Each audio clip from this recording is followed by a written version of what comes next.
स्वागत है सीबी भारत में। इस बुलेटिन में बात करेंगे औरैया की, जहां सरहद पर देश की ढाल बने प्रहरियों के सम्मान में भारत प्रेरणा मंच के तत्वाधान में किया गया कार्यक्रम का आयोजन। आगे बात होगी भरतपुर की, जहां बाल संप्रेषण गृह से फरार साथी अपराधी को किया गया गिरफ्तार।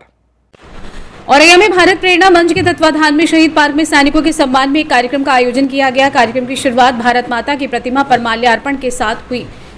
पूर्व सैनिक संघ के जिलाध्यक्ष कैप्टन निर्भय सिंह गुर्जर ने कार्यक्रम की अध्यक्षता की। संस्था के अध्यक्ष राष्ट्रीय कवि अजय कुमार शुक्ला ने देशभक्ति पर कविता सुनाई। संस्था के महासचिव पूर्व सैनिक अविनाश अग्निहोत्री ने कहा कि भारतीय सेना पाकिस्तान को ही नहीं, समूचे विश्व को भी करारा जवाब देने में सक्षम है।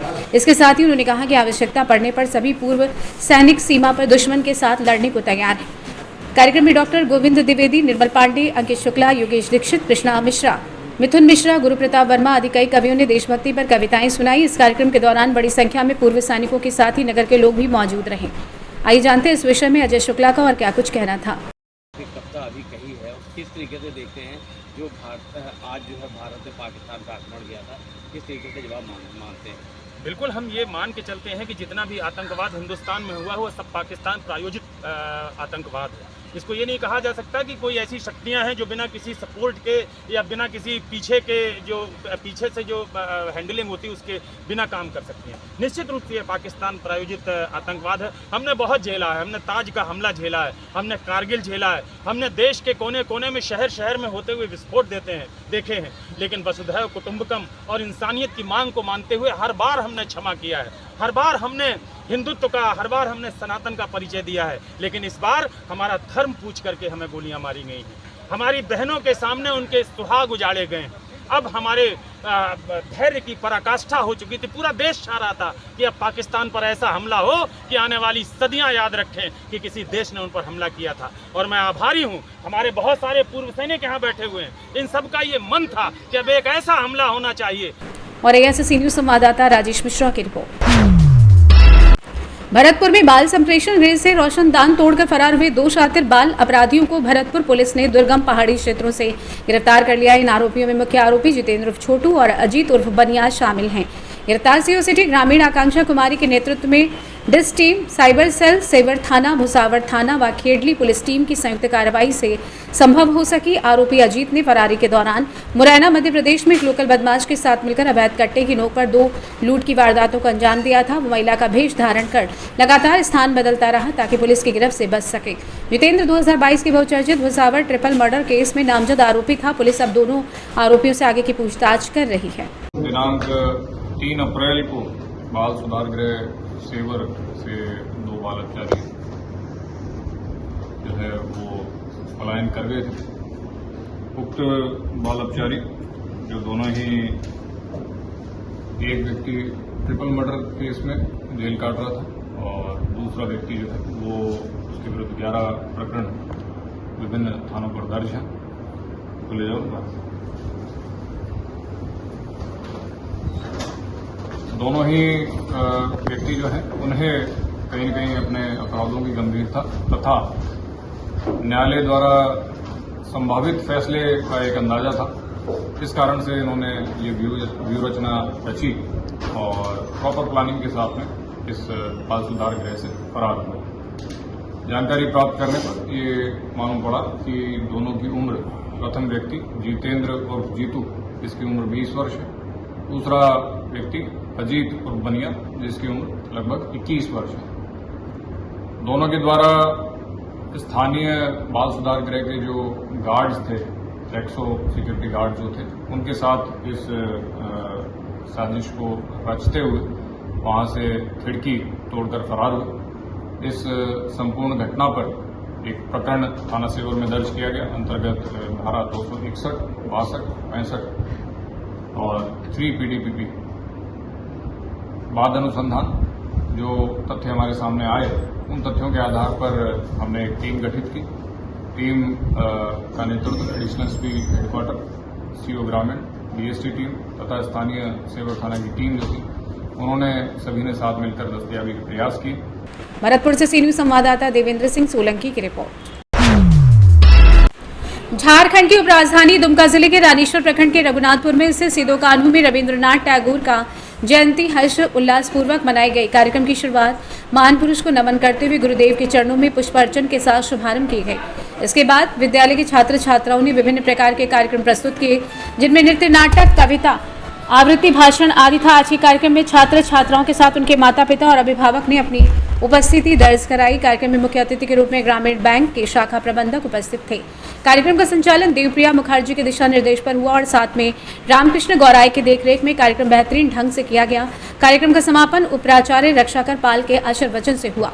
कार्यक्रम में विद्यालय के शिक्षक दीपंकर चक्रवर्ती, सुनील शर्मा सहित सभी शिक्षक शिक्षिकाएं उपस्थित थे। झारखंड दुमका से सी न्यूज संवाददाता शुभंकर नंदन की रिपोर्ट।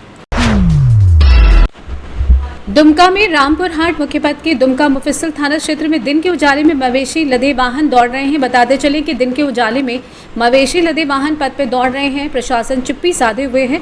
इससे स्पष्ट पता चलता है कि उनके मनोबल में प्रशासन का डर नहीं। अब ऐसा दृश्य दिन के उजाले में देखने को प्राप्त हो रहा है, तो रात के अंधेरे में क्या होता होगा। सूत्रों का कहना है कि दुमका जिले के कई थाना क्षेत्र से गुजरकर सीधे पश्चिम बंगाल भेजा जा रहा है। मवेशी दुमका पुलिस प्रशासन चुप्पी साधे हुए हैं। झारखंड दुमका से सी न्यूज संवाददाता शुभंकर नंदन की रिपोर्ट। खबर कैमूर से, जहां चैनपुर थाना क्षेत्र अंतर्गत जगरिया के पास अज्ञात बस की टक्कर से बाइक सवार एक युवक की मौत हो गई। मृतक युवक की पहचान रोहतास जिले के कोचस थाना क्षेत्र के अंतर्गत कनक से मरिया गांव निवासी पप्पू चौरसिया के 19 वर्षीय पुत्र गोलू कुमार बताया जाता है। पोस्टमार्टम हाउस पहुंचे परिजनों ने बताया कि ब्यूर गांव में तिलक समारोह से होकर अपने घर के लिए लौट रहा था, तभी जगरिया के पास तेज रफ्तार बस ने बाइक सवार को टक्कर मार दी। युवक को घायल अवस्था में सदर अस्पताल लाया गया, लेकिन सदर अस्पताल में चिकित्सक ने उसे मृत घोषित कर दिया। मृतक युवक के शव का पुलिस की उपस्थिति में सदर में पोस्टमार्टम कराया गया है। पोस्टमार्टम हाउस भभुआ विधायक भरत बिंद, नगर परिषद सभापति विकास तिवारी और बबलू तिवारी और कई लोग मौजूद रहे। इस घटना से क्षेत्र में मातम पसरा हुआ है, तो वहीं परिजनों का रो रो कर बुरा हाल है। आइए जानते इस विषय में भाजपा प्रवक्ता सह MLC प्रतिनिधि विजय कुमार चौरसिया का और क्या कुछ कहना था। बताई कहा बनी क्या मामला बा। सदर अस्पताल भभुआ में हम उपस्थित हैं। हाँ यहाँ पे गोलू चौरसिया, हाँ जो सिमरिया कोचस के रहने वाले हैं, हाँ वो शादी समारोह में ब्यूर में गए हुए थे और शादी समारोह बिताने के बाद सुबह वो 6:30 बजे लौट रहे थे, तो ब्यूर मोड़ के पास इनका एक्सीडेंट अज्ञात बस के में हो गई, जिसके कारण इनकी मृत्यु हो गई है। तो वहाँ धक्का लगा तो पप्पू चौरसिया, उम्र इनकी 20 साल करीब है। जब इनका एक्सीडेंट हुआ तो कहाँ ले जाया गया? एक्सीडेंट के बाद वहाँ चैनपुर अस्पताल ले जाया गया। ग्रामीणों ने वहाँ चैनपुर एम्बुलेंस बुलाई, हाँ, और एम्बुलेंस के द्वारा चैनपुर ले गए। चैनपुर से फिर वो भभुआ सदर अस्पताल लाया, और जहाँ इनको मृत घोषित कर दिया गया। डॉक्टर साहब मृत घोषित कर दिए। इनका क्या नाम था मृतक का? मृतक का क्या नाम था? गोलू चौरसिया। गोलू चौरसिया। जी, जी। इनका पिताजी का नाम? पप्पू चौरसिया। घर कहाँ था इनका? सिमरिया कोचस। इनका घर कहाँ था? करहगर सिमरिया। कनक सिमरिया। हाँ, कनक सिमरिया उसको बोलते हैं। थाना कोचस है। कोचस। अच्छा, क्या चाहते हैं आप लोग? अब हम लोग यही चाहते हैं कि उनके परिवार को, आश्रितों को पैसा मिले, चूँकि परिवार के एक ही पुत्र थे। हाँ 4 बहन हैं, माता पिता हैं बूढ़े। हाँ, और बहुत तरह की जो भी सरकार की विधि अनुसार उनका जो है सहायता राशि उनको मिलनी चाहिए। हम लोग सरकार से यही उम्मीद रखते हैं और यही हम लोग मांग भी करते हैं। क्या नाम पड़ेगा आपका? विजय कुमार चौरसिया, जिला प्रवक्ता भाजपा, सह MLC प्रतिनिधि जीवन कुमार। कैमूर से सी न्यूज संवाददाता ओम प्रकाश तिवारी की रिपोर्ट।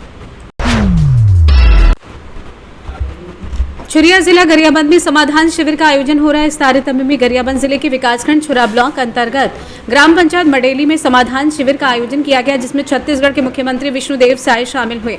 शासन की योजनाओं का ईमानदारी से काम करने वाली सरकार ने जनता के सामने रखा अपना रिपोर्ट कार्ड और साथ ही सुशासन तिहार के माध्यम से समस्याओं का समाधान करने आमजन के बीच पहुंच रही है सरकार।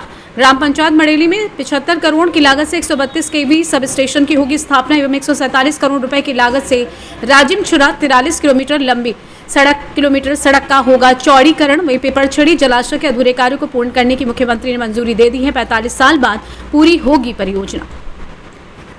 गरियाबंद से सी न्यूज संवाददाता मनोज गोस्वामी की रिपोर्ट।